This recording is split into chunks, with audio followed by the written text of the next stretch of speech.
This is Democracy Now!, democracynow.org, The War and Peace Report. I'm Amy Goodman as we turn now to Georgia, where the trial of the three white men who hunted down and shot dead Ahmaud Arbery took an unexpected twist last Thursday, when a defense attorney claimed the courtroom presence of high-profile black pastors sitting with the Arbery family could be intimidating for the jury, which is almost all white. In a minute, we'll be joined by the Reverend William Barber of the Poor People's Campaign, one of those pastors who visited the courthouse last week. But first, this is defense attorney Kevin Go, who represents William Roddy Bryan, neighbor of Gregory McMichael and his son Travis McMichael, who chased and killed Arbery. Your Honor, I was reminded of one matter that I wanted to address. My understanding while I was cross-examining Investigator Lowry yesterday is that the Right Reverend Al Sharpton managed to find his way into the back of the courtroom. I'm guessing he was somehow there at the invitation of the victim's family in this case.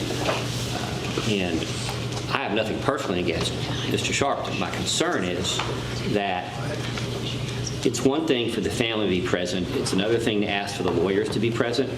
But if we're going to start a precedent, starting yesterday, we're going to bring high-profile members of the African-American community into the courtroom to sit with the family during the trial in the presence of the jury, I believe that's intimidating, and it's an attempt to pressure, could be consciously or unconsciously, an attempt to pressure or influence the jury.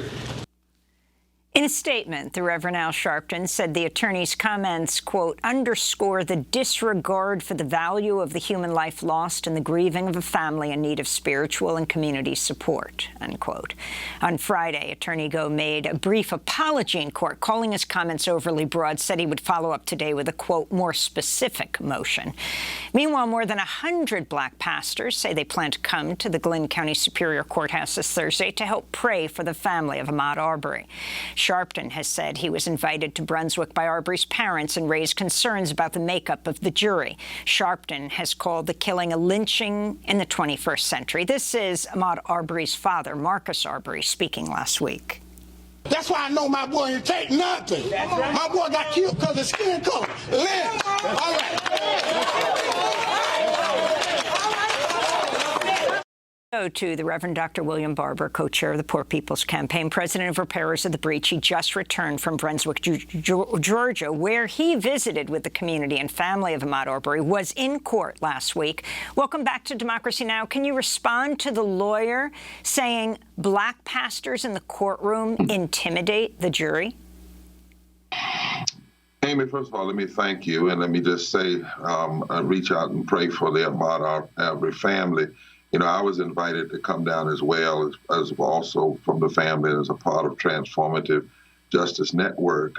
And there are many ministers that are part of this. First thing I want to say is we as ministers have to not resist taking this personally, because it's not about us. It's about this family. And we have to understand in the white supremacist mind what this lawyer is doing. Number one, he doesn't have a case, because his own people filmed their killing this young man. Think about that. They filmed it. This wasn't somebody else. They're the ones that did the filming of this murder, this killing. So I guess they thought they would be celebrated as heroes. Secondly, what he said is instructive. And I'm saying to clergy, be careful that you don't take the bait. It's not about me or Al Sharpton or Jesse Jackson. He said he connected black with intimidation. He said black pastors are intimidating. We need to unpack that, because he's sitting in the room with men that tracked, hunted, and destroyed a young man's life, and yet he says black pastors are intimidating. First of all, he also limited black to pastoring black people. Now, I'm not a black pastor. I didn't get consecrated as a black bishop. I was consecrated as a bishop. I was ordained as a pastor, been pastoring 30-some years, white, black, brown, all kinds of people. So we have to resist that. You know, we're not, that limits us. We are pastors who happen to be black. But also we've got to unpack this trope that has been used down through history. Black is intimidating, i.e., just being black is a problem. And then when you unpack that, Amy, you can understand the crux and the problem, the centerfold of the racial violence problem in this country, whether it be a racist white cop or like these three men. They saw Brother Arbery, Ahmaud, as being black first, therefore being intimidating, therefore being a problem, therefore being somebody in the wrong place, therefore being somebody that needed to be purged, destroyed, killed, murdered. In essence, they saw black, they saw a nigger, they saw someone to be destroyed. And that's why you see oftentimes a cop kill someone unarmed and not have any remorse. They don't think they've done anything wrong. Or you can have someone shoot somebody who happens to be black or brown, and they don't think that anything wrong because that issue of blackness being identified with intimidation. So black lawyers are intimidated, black pastors are intimidated. It's the issue and the framing. Now, he's trying to clean it up, but you really can't clean it up. And I don't know if I want him to clean it up, because in that moment was a deep, rare honesty. That was a deep honesty. And America needs to hear it and learn from it. I hope, yes, pastors will go, but go as pastors and go as ministers. And I know I've been asked by some others down there to come next week and lead a group of interfaith ministers, just ministers, regardless of race, creed, or color, that believe in justice, that believe in right. And so I'm considering that as well. We need to not take this personal. It's not about us. It's about the heart of these cases where blackness, as for years in American history, was identified with intimidation, and therefore the blackness itself is declining. And the fact that you've got this jury, one black juror, even the judge in the case after jury selection, which took week after week, called it intentional discrimination, but allowed the trial to go on. Right. But see, they're mostly white, so they're not intimidated. In the mindset, they're not intimidated, and certainly they can't be discriminatory.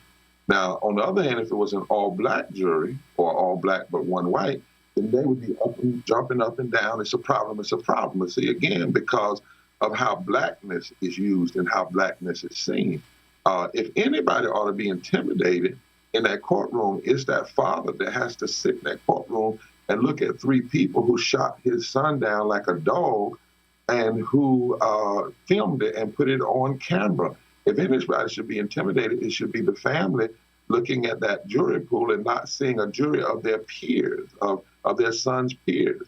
That's who should be intimidated. But instead, we have a rare honesty this morning, the other day. You know, when I was there, after the court closed at 12, we went outside and we had a rally. 50% of the folk at the rally were white. 50% of the folk at the rally were white. We then marched to Ahmaud Arbery's mural, and black and white people knelt together. But all he saw was black pastors intimidated. And then he tried to make a reference to equate a black pastor with somebody with a sheet looking like, and I guess he meant the Ku Klux Klan. So once again, that blackness is seen in itself as an extreme, as something extreme in the human reality. And that's what we need to be unpacking this morning, because if we deal with that issue, then you wouldn't have killings like you're having them. You wouldn't have destroying, because people would not automatically, when they see black, see a problem. We want to talk about why you're in Washington, D.C., but I just want to ask about this moment. You have the trial in Georgia. Then you've got the Rittenhouse case. 500 state troopers have been called out to deal with the verdict. And you have the judge in that case on Thursday calling on the jurors, the entire courtroom, to applaud a man who was about to testify for the defense because it was Veterans Day and he was a veteran. They had to applaud him. Again, a jury of just one black person. Yeah, imagine that judge being a black judge doing that in another case.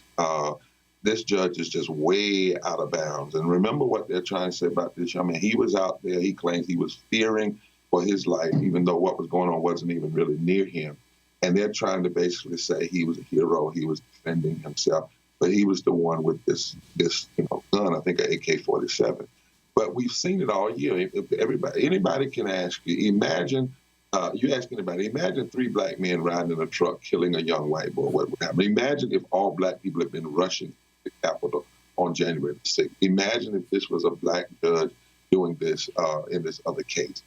This is where we are seeing how race plays out, and it's important. Even while I'm in D.C. today, you know, when we look at this Build Back Better plan, think about it. The infrastructure plan, the most of that money is probably going to go to white men, white contractors, so forth and so on. When the money gets sent to the states, those states get to divvy it out. Most of those states are Republican-led states that are also fighting against opportunities to vote. On the other hand, the Build Back Better plan, if you look at the dynamics, who's going to get impacted the most? It will be poor white people and black people and brown people. You take the Build Back Better plan, just take one piece of it, say, expanding child tax credit. That's going to impact 35 million households. Now, we know 140 million poor and low-wealth people are in this country, 26 million black, which is 60.9% of black people, and 66 million white, which is 30-some% of white people. So we know that that bill is going to have an impact on black people that are poor, white people that are poor, brown people that are poor. Which bill is getting fought the most? Not the infrastructure. And if you go down to each part of that bill, we've done it. Take, for instance, the expanding of the money for home health care workers. Well, 28% of those persons are black, 23 are Latino. So we're in D.C. today with people from all over the country, black, white, brown, Asian, Native, who are saying we are not going to accept just an infrastructure plan that fixes our roads and our bridges while you leave our bodies, our education, the infrastructure of our daily lives, living wages undone. We can't do that. And we're saying if you oppose the bill, as small as it is, then you also oppose racial equity and you also oppose class equity. And we have to start unpacking these bills. Reverend Barber, we have to leave it there. We thank you so much for being with us, co-chair of the Poor People's Campaign, president of Repairers of the Breach. And a fond farewell to Miriam Barnard. Such enormous gratitude for all your work over the past decade. Special thank you for helping to keep our team safe on and off-site during the pandemic. Your humor and compassion and skill was so cherished at Democracy Now! You'll be forever a part of our DNA because, after all, you are a Democracy Now! Alum. All the very best. I'm Amy Goodman. Thanks for joining us.